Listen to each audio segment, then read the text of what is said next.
यही तमन्ना है, एक यही तमन्ना है। ओम शांति। आज है 19 जनवरी 2021। मीठे बाबा के महावाक्य सुनेंगे। मुरली का सार। मीठे बच्चे, अपने स्वीट बाप को याद करो तो तुम सतो प्रधान देवता बन जाएंगे। सारा मदार याद की यात्रा पर है। प्रश्न है, जैसे बाप की कशिश बच्चों को होती है, वैसे किन बच्चों की कशिश सबको होगी? उत्तर है, जो फूल बने हैं। जैसे छोटे बच्चे फूल होते हैं, उन्हें विकारों का पता भी नहीं, तो वह सबको कशिश करते हैं ना। ऐसे तुम बच्चे भी जब फूल अर्थात पवित्र बन जाएंगे तो सबको कशिश होगी। तुम्हारे में विकारों का कोई भी कांटा नहीं होना चाहिए। ओम शांति। रूहानी बच्चे जानते हैं कि यह पुरुषोत्तम संगम युग है। अपना भविष्य का पुरुषोत्तम मुख देखते हो? पुरुषोत्तम चोला देखते हो? फील करते हो कि हम फिर नई दुनिया सतयुग में लक्ष्मी नारायण की वंशावली में जाएंगे, अर्थात सुखधाम में जाएंगे अथवा पुरुषोत्तम बनेंगे। बैठे बैठे यह विचार आते हैं।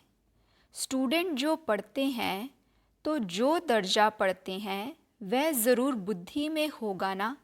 मैं बैरिस्टर या फलाना बनूंगा। वैसे तुम भी जब यहाँ बैठते हो तो यह जानते हो हम विष्णु डायनेस्टी में जाएंगे। विष्णु के दो रूप हैं, लक्ष्मी नारायण, देवी देवता।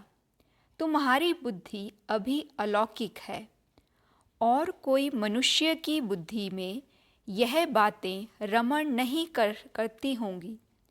तुम बच्चों की बुद्धि में यह सब बातें हैं। यह कोई कॉमन सत्संग नहीं है। यहाँ बैठे हो, समझते हो सत्य बाबा जिसको शिव कहा जाता है, उनके संग में बैठे हैं। शिव बाबा ही रचता है, वही रचना के आदि मध्य अंत को जानते हैं और यह नॉलेज देते हैं। जैसे कि कल की बात सुनाते हैं। यहाँ बैठे हो तो यह तो याद होगा ना कि हम आए हैं रीजेवनेट होने, अर्थात यह शरीर बदल देवता शरीर लेने। आत्मा कहती है, हमारा ये तमो प्रधान पुराना शरीर है, इसे बदलकर ऐसा लक्ष्मी नारायण बनने का है। एम ऑब्जेक्ट कितनी श्रेष्ठ है। पढ़ाने वाला टीचर ज़रूर पढ़ने वाले स्टूडेंट से होशियार होगा ना। पढ़ाते हैं, अच्छे कर्म सिखलाते हैं तो ज़रूर ऊंच होगा ना।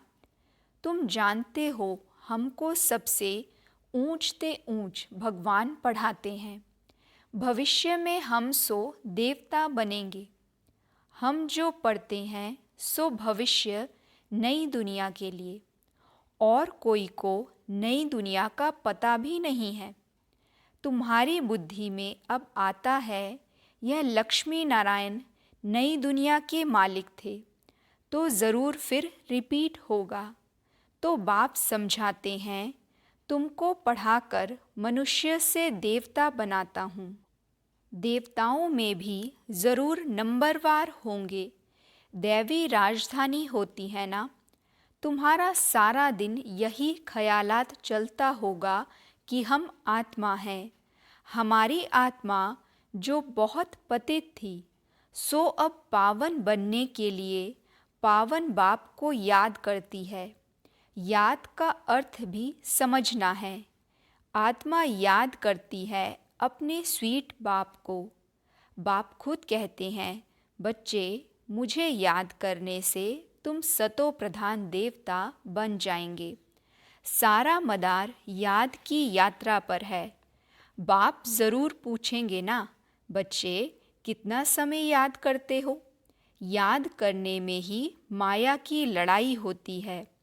तुम खुद समझते हो, यह यात्रा नहीं परंतु जैसे कि लड़ाई है। इसमें विघ्न बहुत पड़ते हैं। याद की यात्रा में रहने में ही माया विघ्न डालती है, अर्थात याद भुला देती है। कहते भी हैं, बाबा, हमको आपकी याद में रहने में माया के बहुत तूफान लगते हैं।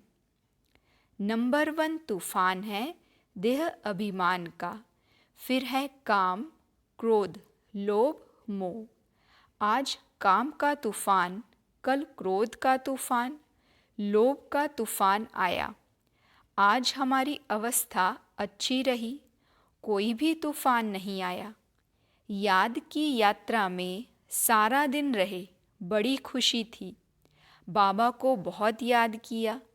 याद में प्रेम के आंसू बहाते रहते हैं। बाप की याद में रहने से तुम मीठे बन जाएंगे। तुम बच्चे यह भी समझते हो कि हम माया से हार खाते खाते कहाँ तक आकर पहुँचे हैं। बच्चे हिसाब निकालते हैं, कल में कितने मास, कितने दिन हैं। बुद्धि में आता है ना, अगर कोई कहे लाखों वर्ष आयु है तो फिर कोई हिसाब थोड़े ही कर सके। बाप समझाते हैं, यह सृष्टि का चक्र फिरता रहता है। इस सारे चक्र में हम कितने जन्म लेते हैं, कैसे डायनेस्टी में आते जाते हैं, यह तो जानते हो ना। यह बिल्कुल नई बातें, नई नॉलेज है, नई दुनिया के लिए। नई दुनिया स्वर्ग को कहा जाता है। तुम कहेंगे हम अभी मनुष्य हैं, देवता बन रहे हैं। देवता पद है ऊंच। तुम बच्चे जानते हो, हम सबसे न्यारी नॉलेज ले रहे हैं। हमको पढ़ाने वाला बिल्कुल न्यारा विचित्र है। उनको यह साकार चित्र नहीं है, वह है निराकार। तो ड्रामा में देखो कैसा अच्छा पाठ रखा हुआ है। बाप पढ़ाएं कैसे? तो खुद बतलाते हैं, मैं फलाने तन में आता हूँ। किस तन में आता हूँ वह भी बताते हैं। मनुष्य मूंझते हैं, क्या एक ही तन में आएगा? परंतु यह तो ड्रामा है ना, इसमें चेंज हो नहीं सकती। यह बातें तुम ही सुनते हो और धारण करते हो और सुनाते हो। कैसे हमको शिव बाबा पढ़ाते हैं, हम फिर और आत्माओं को पढ़ाते हैं। पढ़ती आत्मा है, आत्मा ही सीखती सिखलाती है। आत्मा मोस्ट वैल्यूएबल है। आत्मा अविनाशी अमर है। सिर्फ शरीर खत्म होता है। हम आत्माएं अपने परमपिता परमात्मा से नॉलेज ले रही हैं। रचयिता और रचना के आदि मध्य अंत 84 जन्मों की नॉलेज ले रहे हैं। नॉलेज कौन लेता है? आत्मा। आत्मा अविनाशी है। मोह भी रखना चाहिए अविनाशी चीज़ों में, ना कि विनाशी चीज में। इतना समय तुम विनाशी शरीर में मोह रखते आए हो। अभी समझते हो हम आत्मा हैं, शरीर का भान छोड़ना है। कोई कोई बच्चे लिखते भी हैं, मुझ आत्मा ने यह काम किया, मुझ आत्मा ने आज यह भाषण किया, मुझ आत्मा ने आज बहुत बाबा को याद किया। वह है सुप्रीम आत्मा, नॉलेजफुल। तुम बच्चों को कितनी नॉलेज देते हैं? मूल वतन, सूक्ष्म वतन को तुम जानते हो। मनुष्यों की बुद्धि में तो कुछ भी नहीं है। तुम्हारी बुद्धि में है रचता कौन है। इस मनुष्य सृष्टि का क्रिएटर गाया जाता है तो ज़रूर कर्तव्य में आते हैं। तुम जानते हो और कोई मनुष्य नहीं जिसको आत्मा और परमात्मा बाप याद हो। बाप ही नॉलेज देते हैं कि अपने को आत्मा समझो। तुम अपने को शरीर समझ उल्टे लटक पड़े हो। आत्मा सत चित आनंद स्वरूप है। आत्मा की सबसे जास्ती महिमा है। एक बाप की आत्मा की कितनी महिमा है। वही दुख हरता सुख करता है। मच्छर आदि की तो महिमा नहीं करेंगे कि वह दुख हरता सुख करता है, ज्ञान का सागर है। नहीं, यह बाप की महिमा है। तुम भी हर एक खुद दुख हरता सुख करता हो, क्योंकि उस बाप के बच्चे हो ना, जो सबका दुख हरकर और सुख देते हैं, सो भी आधा कल्प के लिए। यह नॉलेज और कोई में है नहीं। नॉलेजफुल एक ही बाप है, हमारे में नो नॉलेज। एक बाप को ही नहीं जानते हैं तो बाकी फिर क्या नॉलेज होगी। अभी तुम फील करते हो, हम पहले नॉलेज लेते थे, कुछ भी नहीं जानते थे। छोटे बच्चों में नॉलेज नहीं होती है और कोई अवगुण भी नहीं होता है, इसीलिए उनको महात्मा कहा जाता है, क्योंकि पवित्र है। जितना छोटा बच्चा उतना नंबर 1 फूल, बिल्कुल ही जैसे कर्मातीत अवस्था है। कर्म विकर्म को कुछ नहीं जानते, सिर्फ अपने को ही जानते हैं। वह फूल हैं, इसीलिए सबको कशिश करते हैं, जैसे अब बाबा कशिश करते हैं। बाप आए ही हैं तुम सबको फूल बनाने। तुम्हारे में कई बहुत खराब कांटे भी हैं। 5 विकार रूपी कांटे हैं ना। इस समय तुमको फूलों और कांटों का ज्ञान है। कांटों का जंगल भी होता है। बबूल का कांटा सबसे बड़ा होता है। उन कांटों से भी बहुत चीज़ें बनती है, भेंट की जाती हैं मनुष्यों की। बाप समझाते हैं, इस समय बहुत दुख देने वाले मनुष्य कांटे हैं, इसलिए इनको दुख की दुनिया कहा जाता है। कहते भी हैं बाप सुख दाता है, माया रावण दुख दाता है। फिर सतयुग में माया नहीं होगी तो यह कुछ भी बातें नहीं होंगी। ड्रामा में एक पार्ट 2 बारी नहीं हो सकता। बुद्धि में है सारी दुनिया में जो पार्ट बचता है वह सब नया है। तुम विचार करो, सतयुग से लेकर यहाँ तक के दिन ही बदल जाते, एक्टिविटी बदल जाती। 5000 वर्ष की पूरी एक्टिविटी का रिकॉर्ड आत्मा में भरा हुआ है, वह बदल नहीं सकता। हर आत्मा में अपना पार्ट भरा हुआ है। यह एक बात भी कोई समझ नहीं सकते। अभी आदि मध्य अंत को तुम जानते हो। यह स्कूल है ना। सृष्टि के आदि मध्य अंत को जानना है और फिर बाप को याद कर पवित्र बनने की पढ़ाई है। इनके पहले जानते थे क्या हमको यह बनना है? बाप कितना क्लियर कर समझाते हैं। तुम पहले नंबर में यह थे, फिर तुम नीचे उतरते उतरते अब क्या बन गए हो? दुनिया को तो देखो क्या बन गई है, कितने ढेर मनुष्य हैं। इन लक्ष्मी नारायण की राजधानी का विचार करो, क्या होगा। यह जहाँ रहते होंगे कैसे हीरे जवाहरातों के महल होंगे। बुद्धि में आता है अभी हम स्वर्गवासी बन रहे हैं, वहाँ हम अपने मकान आदि बनाएंगे। ऐसे नहीं कि नीचे से द्वारिका निकल आएगी, जैसे शास्त्रों में दिखाया है। शास्त्र नाम ही चला आता है और तो कोई नाम नहीं रख सकते। और किताब होते हैं पढ़ाई के लिए, दूसरे नॉवेल्स होते हैं, बाकी इनको पुस्तक अथवा शास्त्र कहते हैं। वह है पढ़ाई की किताब। शास्त्र पढ़ने वालों को भक्ति कहा जाता है। भक्ति और ज्ञान दो चीज़ें हैं। अब वैराग्य किसका, भक्ति का या ज्ञान का? ज़रूर कहेंगे भक्ति का। अब तुमको ज्ञान मिल रहा है जिससे तुम इतना ऊंच बनते हो। अब बाप तुमको सुखदाई बनाते हैं। सुखधाम को ही स्वर्ग कहा जाता है। सुखधाम में तुम चलने वाले हो तो तुमको ही पढ़ाते हैं। यह ज्ञान भी तुम्हारी आत्मा लेती है। आत्मा का कोई धर्म नहीं है, वह तो आत्मा है। फिर आत्मा जब शरीर में आती है तो शरीर के धर्म अलग होते हैं। आत्मा का धर्म क्या है?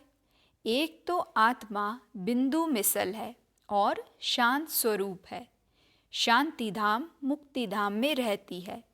अब बाप समझाते हैं सब बच्चों का हक है। बहुत बच्चे हैं जो और धर्मों में कन्वर्ट हो गए हैं। वह फिर निकलकर अपने असली धर्म में आ जाएंगे।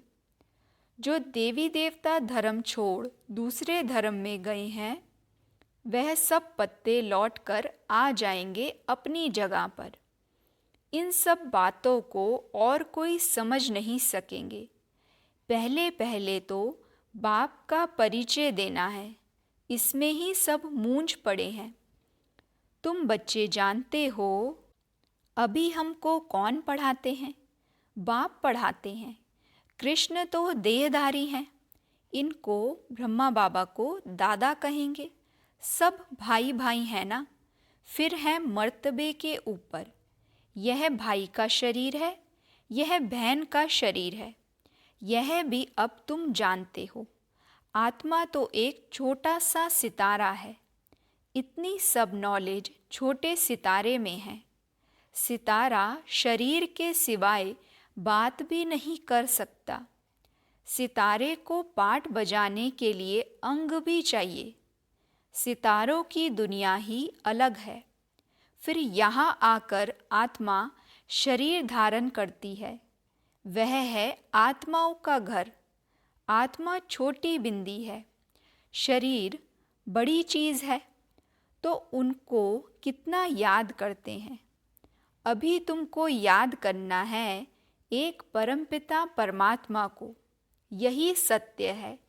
जबकि आत्माओं और परमात्मा का मेला होता है। गायन भी है, आत्माएं परमात्मा अलग रहे बहुकाल। हम बाबा से अलग हुए हैं ना। याद आता है कितना समय अलग हुए हैं। बाप जो कल्प कल्प सुनाते आए हैं वही आकर सुनाते हैं। इसमें ज़रा भी फर्क नहीं हो सकता। सेकंड बाय सेकंड जो एक्ट चलती है वह नई। 1 सेकंड पास होता है, मिनट पास होता है, उनको जैसे छोड़ते जाते हैं। पास होता जाता है ताकि कहेंगे इतने वर्ष, इतने दिन, मिनट, इतने सेकंड पास कर आए हैं। पूरा 5000 वर्ष होगा, फिर एक नंबर से शुरू होगा। एक्यूरेट हिसाब है ना। मिनट, सेकंड सब नोट करते हैं। अभी तुमसे कोई पूछे इसने कब जन्म लिया था, तुम गिनती कर बताते हो। कृष्ण ने पहले नंबर में जन्म लिया है। शिव का तो मिनट सेकंड कुछ भी नहीं निकाल सकते हो। कृष्ण की तिथि तारीख पूरा लिखा हुआ है। मनुष्यों की घड़ी में फर्क पड़ सकता है मिनट सेकंड का। शिव बाबा के अवतरण में तो बिल्कुल फर्क नहीं पड़ सकता। पता भी नहीं पड़ता है कि कब आया। ऐसे भी नहीं साक्षात्कार हुआ तब आया, नहीं, अंदाज से कह सकते हैं। बाकी ऐसे नहीं उस समय प्रवेश हुआ। साक्षात्कार हुआ कि हम फलाना बनेंगे। अच्छा, मीठे मीठे सिकिलदे बच्चों प्रति माता पिता बाप दादा का याद प्यार और गुड मॉर्निंग। रूहानी बाप की रूहानी बच्चों को नमस्ते। हम रूहानी बच्चों की रूहानी माता पिता बाप दादा को याद प्यार, गुड मॉर्निंग और नमस्ते। शुक्रिया बाबा, शुक्रिया। धारणा के लिए मुख्य सार है। पहली पॉइंट, सुखधाम में चलने के लिए सुखदाई बनना है। सबके दुख हरकर सुख देना है। कभी भी दुखदाई कांटा नहीं बनना है। दूसरी पॉइंट, इस विनाशी शरीर में आत्मा ही मोस्ट वैल्यूएबल है, वही अमर अविनाशी है। इसलिए अविनाशी चीज से प्यार रखना है, देह का भान मिटा देना है। वरदान है, एक बल एक भरोसे के आधार पर मंजिल को समीप अनुभव करने वाले हिम्मतवान भव। एक बल एक भरोसे के आधार पर मंजिल को समीप अनुभव करने वाले हिम्मतवान भव। बाबा कह रहे हैं, ऊंची मंजिल पर पहुंचने से पहले आंधी तूफान लगते ही हैं। स्टीमर को पार जाने के लिए बीच भंवर से क्रॉस करना ही पड़ता है। इसलिए जल्दी में घबराओ मत, थको व रुको मत। साथी को साथ रखो तो हर मुश्किल सहज हो जाएगी। हिम्मतवान बन बाप की मदद के पात्र बनो। एक बल एक भरोसा, इस पाठ को सदा पक्का रखो तो बीच भंवर से सहज निकल आएंगे और मंजिल समीप अनुभव होगी। स्लोगन है, विश्व कल्याणकारी वह है जो प्रकृति सहित हर आत्मा के प्रति शुभ भावना रखते हैं। विश्व कल्याणकारी वह है जो प्रकृति सहित हर आत्मा के प्रति शुभ भावना रखते हैं। ओम शांति।